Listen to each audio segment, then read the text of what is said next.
first thing we're going to do is, let's say we have a mass. We see a mass or we palpate a mass. We're not exactly sure, is it in the abdominal wall? Is it in the abdomen itself, okay? So I'm going to palpate over it. Let's say I feel it. I'm going to ask my patient, crush your hands over your chest. I want you to do a little crunch. Just bring your shoulders off the table. What happens when he does that? See a six-pack.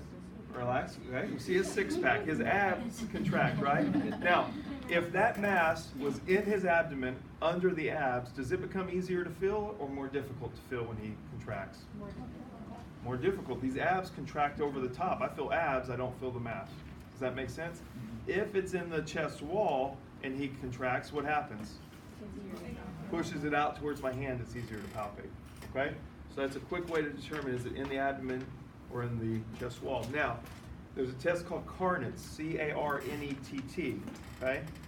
And let's say he comes in with pain, and we're not sure, is it in the abdominal wall, is it in the abdomen? Same thing, I'm gonna press on it, the area of pain, I'm gonna have him do a crunch, good, and I wanna know, does that increase the pain or not? If that increases the pain, then it's likely his problem is in the abdominal wall, okay? If no, that doesn't increase it, then it's likely in the abdomen. Does that make sense?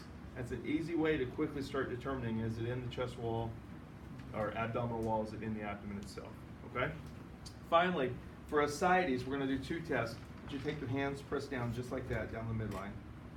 Okay, this is called fluid wave. If he has ascites, there's fluid in the abdominal cavity, right? Where's that fluid gonna be? Where does it go as he lays here? Does gravity have an effect on it? Yes, so where does it go? Down, right? Gravity pulls it down. So maybe it pulls like this, right? So it's down here. Does that make sense? So what I'm gonna do is I'm gonna take one hand, I'm gonna feel, the other hand I'm gonna tap. Does that make sense? And I'm feeling for a wave. Now his hands here are pressing down to stop fat from causing vibrations, and I wanna know, do I feel a fluid wave on the other side? Does that make sense? Now, we combine that with a test called shifting dullness. Hands by your side. He's laying here. Where's the fluid? Down here, right? Gravity's pulled it down. So, if I start to percuss, what sound do I hear here? Here at this level? Good. And I would expect to hear that until I reach that fluid line. Then what sound would I hear? Dullness. Same thing on this side, right? Doom, doom, doom. Okay? Then so I could mark that, say dullness starts here on both sides. Turn to your side. Now, as he lays here, what happens to the fluid?